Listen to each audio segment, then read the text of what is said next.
Hello friends, welcome to my channel movies allrounder. आज मैं explain करने जा रही हूँ मूवी सोर्स कोड। मूवी के स्टार्ट में हम एक आदमी को नींद से उठता हुआ देखते हैं और उसके सामने क्रिस्टीना को देखते हैं जो कहती है कि मुझे तुम्हारी एडवाइस पसंद आई शॉन। तो वो आदमी कहता है कि मैं तुम्हें नहीं जानता कि तुम कौन हो और मेरा नाम शॉन भी नहीं, कैप्टन कॉल्टर स्टीवेंस है। कैप्टन वहाँ होती हुई हलचल को समझने की कोशिश करता है लेकिन उसे कुछ नहीं समझ आ रहा होता और कैप्टन फिर सीट से उठकर बाहर जाता है। ट्रेन स्टेशन पे रुकती है तो कैप्टन एक लड़की से पूछता है कि ये कौन सी जगह है, तो वो बताता है कि ये शिकागो है। अब कैप्टन वॉशरूम में जाता है और वो सामने शीशे में देखता है तो उसे किसी और का ही चेहरा नजर आ रहा होता है। ये देख के कैप्टन घबरा जाता है। अब वो अपनी पॉकेट से वॉलेट निकालता है तो उसे शॉन नाम की आईडी मिलती है। ये वही शॉन होता है जिसे उसने शीशे में देखा था। कैप्टन बाहर आता है तो वहाँ क्रिस्टीना खड़ी होती है। वो कहती है कि शॉन, तुम अजीब तरह बिहेव क्यों कर रहे हो, मुझे बताओ कि तुम्हें क्या हुआ है। तो कैप्टन उसे बता ही रहा होता है तभी उस ट्रेन में ब्लास्ट हो जाता है और सारे लोग मारे जाते हैं। सीन शिफ्ट होता है और हम कैप्टन को एक डार्क प्लेस में देखते हैं और उसके सामने स्क्रीन में एक लेडी कॉलिन को देखते हैं जो उसे कैप्टन कॉल्टर स्टीवेंस के नाम से पुकार रही होती है। कॉलिन कैप्टन से पूछती है कि तुमने ट्रेन में क्या देखा। कैप्टन उस लड़की के बारे में बताता है और कॉलिन से पूछता है कि ये मेरे साथ क्या हो रहा है और क्या मेरे फादर को मालूम है कि मैं अफगानिस्तान से वापस आ गया हूँ। तो कॉलिन उससे उसकी बात का कोई जवाब नहीं देती और उसी से पूछती है कि ट्रेन में बॉम्ब किसने रखा। कैप्टन कहता है कि मुझे नहीं मालूम, मैंने बस एक उस औरत को देखा और मुझे कुछ याद नहीं। तो कॉलिन कहती है कि वापस जाओ और देखो कि बॉम्ब किसने रखा है। तुम्हारे पास पहले की तरह सिर्फ 8 मिनट्स हैं इस काम को पूरा करने के लिए। ब्लास्ट होने से पहले तुम्हें बॉम्बर को ढूंढना होगा। कैप्टन कहता है कि मुझे ये खेल नहीं खेलना। कॉलिन उसकी बात अनसुनी कर देती है और बटन क्लिक करते ही कैप्टन फिर से उसी ट्रेन में नींद से उठता है और उसके साथ वही सब होता है जो पिछली दफ़ा हुआ था, लेकिन इस दफ़ा कैप्टन बॉम्ब को ढूंढने की कोशिश करता है। ट्रेन स्टेशन पे रुकती है तो कैप्टन उठकर बाहर जाता है। इस दफ़ा भी एक आदमी अपना पर्स ट्रेन में भूल जाता है तो दूसरा आदमी उसे उसका पर्स वापस करता है। कैप्टन याद करता है कि धमाका पीछे से हुआ था जहाँ वॉशरूम था। वो वॉशरूम में जाकर चेक करता है तो वहाँ की सीलिंग पे बॉम्ब रखा होता है और उसके साथ फ़ोन कनेक्टेड होता है। कैप्टन कॉलिन से बात करने की कोशिश करता है लेकिन उसे कोई जवाब नहीं मिलता। इस बॉम्ब को ब्लास्ट करने के लिए बॉम्बर इसे कॉल से एक्टिव करेगा। तो कैप्टन बाहर आकर लोगों को देखता है तो सभी मोबाइल यूज़ कर रहे होते हैं। कैप्टन अब लोगों को मोबाइल नीचे रखने को कहता है तो क्रिस्टीना उससे ऐसा करने की वजह पूछती है और तभी वहाँ ब्लास्ट हो जाता है। कैप्टन फिर से उसी डार्क प्लेस में वापस आ जाता है। कैप्टन फिर से खुद को उसी डार्क प्लेस में पाता है। कैप्टन कॉलिन से पूछता है कि यहाँ ज़मीन पे कोई लिक्विड जैसा फील हो रहा है। तो कॉलिन उससे कहती है कि तुम इस पे ध्यान मत दो और ये बताओ कि बॉम्बर का पता चल सका। तो कैप्टन कहता है कि पहले मुझे बताओ कि ये सब क्या हो रहा है, तभी मैं तुम्हारी मदद करूँगा। तो कॉलिन सामने एक आदमी से कहती है कि हमें इसे कुछ तो बताना होगा। तो वो आदमी उससे इजाज़त दे देता है। फिर कॉलिन कैप्टन को बताती कि आज सुबह यहाँ शिकागो में धमाका हुआ और वहाँ शॉन भी था जिसका प्रोफेशन एज अ टीचर था। तो तुम्हें बार बार उसकी मेमोरी में भेजा जा रहा है ताकि तुम उस बॉम्बर को पता लगा सको और अगर उसका पता ना चल सका तो वो बॉम्बर न्यूक्लियर बॉम्ब से शिकागो सिटी को तबाह कर देगा। अब एक तुम ही हो जो इस शहर को तबाह होने से बचा सकते हो। फिर कैप्टन कॉलिन को वो सब बता देता है जो उसने वहाँ देखा था। तो कॉलिन उसे कहती है कि फिर से हम तुम्हें वहाँ भेजेंगे और तुम्हें सारे पैसेंजर्स पर नज़र रखनी होगी और इस दफ़ा भी तुम्हारे पास सिर्फ 8 मिनट्स ही होंगे। और फिर से कैप्टन की आंख उस ट्रेन में खुलती है। उसके साथ वही सब होता है। कॉफ़ी गिरने से पहले ही वो अपना पाँव हटा देता है और वो देखता है कि जिस वॉशरूम में बॉम्ब रखा था वहाँ से एक आदमी बाहर आता है। तो कैप्टन क्रिस्टीना से पूछता है कि इससे पहले कोई इस वॉशरूम में गया था। तो वो बताती है कि तुम ही गए थे। अब कैप्टन शॉन का यानी अपना बैग चेक करता है तो उसमें उसे एक डायरी मिलती है। उस पे लिखा होता है कि कॉफ़ी विद क्रिस्टीना। इसका मतलब शॉन क्रिस्टीना से बहुत प्यार करता था। ये एक लोकल ट्रेन है और डेली ही लोग इस ट्रेन में सफ़र करते हैं। इसी में उन दोनों की मुलाकात हुई होगी। तो आदमी स्टेशन पे उतर गया है तो कैप्टन क्रिस्टीना को कॉफ़ी डेट ऑफर करके उसके साथ ट्रेन से बाहर आ जाता है और क्रिस्टीना को एक जगह बिठाकर उस आदमी का पीछा करने लगता है और ज़बरदस्ती उसका बैग चेक करने लगता है। और तभी वो देखता है कि ट्रेन में ब्लास्ट हो चुका है और वो आदमी कैप्टन को रेलवे ट्रैक पर धक्का दे देता है। क्रिस्टीना उसे बचाती इससे पहले ही ट्रेन आकर उसे कुचल देती है और वह फिर से उसी डार्क प्लेस में पहुंच जाता है। लेकिन इस दफ़ा उसे बहुत ठंड लग रही होती है और वहाँ बर्फ़ भी जमने लगती है और कॉलिन से भी उसका कांटेक्ट नहीं हो पा रहा होता। कुछ ही देर बाद उसका कनेक्शन एक आदमी से होता है जिसके ऑर्डर्स पे कॉलिन कैप्टन से बात कर रही थी, जिसका नाम डॉक्टर रटलेज होता है। कैप्टन उन्हें बताता है कि इस बार उसने एक लड़की क्रिस्टीना को बचाया। तो कॉलिन और डॉक्टर उसे कहते हैं कि तुम इन सब बातों पे ध्यान मत दो, तुमने किसे बचाया किसे नहीं, तुम जल्द से जल्द उस बॉम्बर को ढूंढो जिसने बॉम्ब रखा था। कैप्टन को अब भी समझ नहीं आ रहा होता उसके साथ क्या हो रहा है। वो उनसे कहता है कि पहले मुझे क्लियर करो, तुम लोग मेरे साथ क्या कर रहे हो।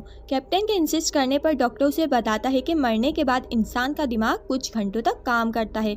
तो हमने शॉन के दिमाग से ब्लास्ट होने से पहले 8 मिनट्स तक की मेमोरी को डाउनलोड कर लिया और फिर तुम्हें उसकी मेमोरी में बार बार भेजा जा रहा है ताकि तुम उस बॉम्बर का पता लगा सको, और इस मिशन का नाम सोर्स कोड रखा गया है। अगर तुम बॉम्बर को ना ढूंढ पाए तो पूरा शिकागो तबाह हो सकता है। कॉलिन कैप्टन से कहती है कि तुम्हें फिर से उस मेमोरी में भेजा जा रहा है, तुम्हें बॉम्बर का पता लगाना ही होगा। अगर तुम्हें गन की नीड हो तो वो सिक्योरिटी केबिन में रखी हुई है। और कैप्टन की फिर से उसी ट्रेन में आँख खुलती है। वो क्रिस्टीना को सब सच बता देता है और केबिन से गन निकाल लेता है, लेकिन सिक्योरिटी गार्ड कैप्टन को पकड़ लेता है और उसे हैंडकफ बांध देता है। अब वो कुछ नहीं कर पाता। क्रिस्टीना कहती है कि तुम्हारी तबीयत ठीक नहीं लग रही, तुम्हें ट्रीटमेंट की सख्त ज़रूरत है। और 8 मिनट्स बाद वहाँ ब्लास्ट हो जाता है और कैप्टन उसी डार्क प्लेस में पहुँच जाता है। लेकिन इस दफ़ा वो जिद पे अड़ जाता है कि पहले मेरे डैड से मेरी बात कराई जाए। लेकिन कॉलिन उससे कहती है कि ये सब मिशन ख़त्म होने के बाद ही हो सकता है और उसे फिर से उस ट्रेन में भेज दिया जाता है। इस दफ़ा कैप्टन क्रिस्टीना से पूछता है कि तुम इंटरनेट पे रिसर्च करके बताओ कि जिस कैप्टन कॉल्टर स्टीवंस को अफगानिस्तान मिशन पे भेजा गया था फिर वहाँ क्या हुआ। तो क्रिस्टीना रिसर्च करके उसे बताती है कि उसकी उसी मिशन में 2 मंथ्स पहले ही डेथ हो चुकी है। ये सुन के कैप्टन शॉक्ड हो जाता है और दिमाग पे जोर पड़ने की वजह से फिर से प्रेजेंट में पहुँच जाता है। तो कॉलिन उससे पूछती है कि बॉम्बर का पता चल सका, लेकिन कैप्टन उससे पूछता है कि क्या मैं मर चुका हूँ। तो कॉलिन उसे बताती है कि हाँ, लेकिन तुम्हारे दिमाग का आधा हिस्सा अब भी जिंदा है। ये बस तुम्हारे दिमाग का नज़रिया है कि तुम अपनी बॉडी को फील कर पा रहे हो। ये सब सुन के कैप्टन को कुछ समझ नहीं आ रहा होता। वो पूछता है कि मैं इस वक्त जहाँ हूँ ये भी मेरा इल्यूजन है, तो फिर मैं कहाँ हूँ। तो कॉलिन कैप्टन से कहती है कि ये मैं तुम्हें नहीं बता सकती। कैप्टन कहता है कि तुम लोग मेरे साथ ही ऐसा क्यों कर रहे हो। तभी डॉक्टर आकर कहता है कि तुम्हें बॉम्बर का पता लगाना होगा। तुम तो मर चुके हो, लेकिन यहाँ लाखों लोगों की जान खतरे में है। तुम बॉम्बर का पता लगा लो, फिर मैं तुम्हें आज़ाद कर दूंगा। और कैप्टन फिर से पास्ट में चला जाता है और उसके साथ वही सब होता है और 8 मिनट्स में ब्लास्ट हो जाता है और वो वापस उसी जगह आ जाता है।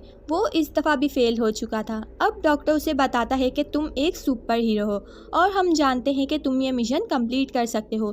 तुम्हारे डैड को भी तुम पर फ़ख्र था। और फिर वो उससे उसके डैड की रिकॉर्डिंग सुनाता है, जिसे सुन के कैप्टन काफ़ी इमोशनल हो जाता है और उसे फिर से मेमोरी में भेजा जाता है। इस दफ़ा वो सबसे पहले कैबिन से गन निकालता है, फिर वॉशरूम में जाकर बॉम्ब से कनेक्टेड फ़ोन को निकाल देता है, जिससे बॉम्ब डिफ्यूज़ हो जाता है। अब स्टेशन पर ट्रेन रुकती है तो एक आदमी दूसरे को उसका वॉलेट देता है जो ट्रेन में भूल गया था। फिर कैप्टन देखता है कि उसने वो वॉलेट वापस ट्रेन में फेंक दिया। कैप्टन उसका वॉलेट चेक करता है तो उसकी आइडेंटिटी पता चल जाती है, उसका नाम डेरेक होता है। तो कैप्टन चलती हुई ट्रेन से जंप लगाकर डेरेक का पीछा करने लगता है। डेरेक तक पहुंचकर वो उसे गन पॉइंट पर कहता है कि अपनी आईडी दिखाओ। तो डेरेक कहता है कि शायद वो कहीं गिर गया है। तो कैप्टन उसे उसका वॉलेट दिखाता है और कहता है कि तुमने जानकर उसे ट्रेन में फेंक दिया ताकि लोगों को लगे कि तुम मर चुके हो। मैंने तुम्हारा ट्रेन में लगाया और बॉम्ब डिफ्यूज़ कर दिया है। डेरेक कहता है कि इतना कुछ तुम्हें कैसे पता। फिर कैप्टन उसकी वैन में जाकर देखता है तो वहाँ न्यूक्लियर बॉम्ब होता है। कैप्टन का पीछा करते हुए क्रिस्टीना भी वहाँ आ जाती है। वो उसे देखता तभी डायरेक्ट कैप्टन और फिर क्रिस्टीना को शूट कर देता है। और फिर हम देखते हैं कि ट्रेन में रखा बॉम्ब दूसरे फ़ोन से भी कनेक्टेड होता है और डायरेक्ट के बटन प्रेस करने पर ट्रेन में ब्लास्ट हो जाता है। अब कैप्टन फिर वहीं लौट आता है। कैप्टन उन्हें सब बता देता है कि डेरेक ही टेररिस्ट है। डॉक्टर कॉल करके पुलिस को इन्फॉर्म कर देते हैं। कुछ ही देर में डेरेक पकड़ा जाता है। कैप्टन डॉक्टर से रिक्वेस्ट करता है कि उसे आखिरी बार वहाँ भेज दें ताकि वो ट्रेन के हादसे को होने से बचा सके और उन लोगों की भी जान बच जाए। लेकिन डॉक्टर उससे कहता है कि जो होना था वो हो चुका है, हकीकत में इसे बदला नहीं जा सकता और फिर डॉक्टर सोर्स कोड के मिशन को सक्सेस होने के सेलिब्रेशन करने चला जाता है। तो कैप्टन कॉलिन से उसे वापस पास्ट में भेजने की रिक्वेस्ट करता है और कहता है कि मैं ट्रेन में उन लोगों को बचा सकता हूँ, हो सकता है उसका कोई बैकअप प्लान हो, तभी बॉम्ब डिफ्यूज़ करने के बाद भी वहाँ ब्लास्ट हुआ। तो कॉलिन उससे कहती है कि ये सिर्फ एक कंप्यूटर प्रोग्राम है, ट्रेन ब्लास्ट में सारे लोग मर चुके हैं और पास्ट में जाकर उन्हें बचाया नहीं जा सकता, यही रियलिटी है। लेकिन कैप्टन की आखिरी रिक्वेस्ट करने पर कॉलिन उसे आखिरी बार वहाँ भेजने के लिए तैयार हो जाती है और उससे कहती है कि ये हमारी आखिरी मुलाकात होगी, क्योंकि 8 मिनट बाद मैं तुम्हें साइन ऑफ कर दूंगी ताकि तुम सुकून की नींद ले सको। और फिर कैप्टन की उसी ट्रेन में आँख खुलती है तो वो सबसे पहले क्रिस्टीना को कॉफ़ी डेट के लिए ऑफ़र करता है, फिर वॉशरूम में जाकर बॉम्ब से दोनों मोबाइल्स को डिफ्यूज़ कर देता है और फिर चुपके से गार्ड के हैंडकफ चुरा लेता है और बड़ी चालाकी से डेरेक के हाथ पाइप से बांध देता है और फिर उसी के फ़ोन से पुलिस को कॉल करके सब बता देता है, ट्रेन में रखे बॉम्ब और वैन में रखे न्यूक्लियर बॉम्ब के बारे में। प्रेजेंट में हम देखते हैं कि डॉक्टर कॉलिन से कहती है कि स्टीवन की मेमोरी रिमूव कर दो, वो हमारे लिए बहुत ही कीमती है। तो कॉलिन कहती है कि हमने उससे प्रॉमिस किया था कि इस मिशन के बाद हम उसे मरने देंगे। तो डॉक्टर कहता है कि उसने लाखों जानों को मरने से बचाया, हम नहीं जानते कि कोई और बॉडी इस तरह काम कर भी पाएगी या नहीं। अब कॉलिन को उनका ऑर्डर मानना पड़ता है और वो कैप्टन की बॉडी के पास जाती है जिसके हाथ पांव नहीं होते, बस बॉडी का आधा हिस्सा होता है। कॉलिन 8 मिनट्स का वेट करती है क्योंकि उसने कैप्टन की रिक्वेस्ट करने पर उसे वहाँ भेजा। पास्ट में कैप्टन एक लेडी को फ़ोन लेकर अपने डैड को फ़ोन करता है, वो उनका बेटा बनकर तो बात नहीं कर सकता था, इसीलिए वो उनसे शॉन बनकर बात करता है और बताता है कि आपका बेटा आपसे बहुत प्यार करता था। फिर कैप्टन क्रिस्टीना के पास जाता है, 8 मिनट्स होने वाले होते हैं। प्रेजेंट में कॉलिन 8 मिनट्स होते ही सिस्टम साइन ऑफ कर देती है। इस बात से डॉक्टर उस पर काफ़ी गुस्सा भी होता है और हम देखते हैं कि इस दफ़ा ट्रेन में ब्लास्ट नहीं हुआ और उन सब लोगों की जान बच जाती है और कैप्टन इस बार वही होता है, उसे अब न्यू लाइफ मिल चुकी थी शॉन की शक्ल में। वो ट्रेन से उतरकर क्रिस्टीना के साथ कॉफ़ी डेट पे जाता है। अब कॉलिन को कैप्टन का मैसेज मिलता है कि कुछ देर बाद तुम्हें ट्रेन में बॉम्ब डिफ्यूज़ करने और टेररिस्ट के इस मिशन को नाकाम होने की खबर मिलेगी और ये मिशन सोर्स कोड तुम्हारी वजह से ही सक्सेस हुआ। और उससे कहता है कि उसके ऑफिस में जो वेंटिलेटर पे किसी कैप्टन की डेड बॉडी रखी है, तुम उस बॉडी को सुकून की नींद सुला दो। और फिर कॉलिन डॉक्टर से बॉम्ब डिफ्यूज़ होने की खबर सुनती है और डॉक्टर एक आदमी से कहता है कि आने वाले कोई इस तरह की सूरत हाल में हम सोर्स कोड मिशन स्टार्ट कर सकते हैं। एक्चुअली उनकी नज़र में सोर्स कोड मिशन अभी तक स्टार्ट हुआ ही नहीं था, क्योंकि कैप्टन के बॉम्ब डिफ्यूज़ करने के बाद टाइम वहीं से चलने लगा था और सोर्स कोड मिशन ब्लास्ट के बाद किया गया था। अब कॉलिन उस बॉडी के पास जाती है और इसी के साथ ये मूवी एंड हो जाती है।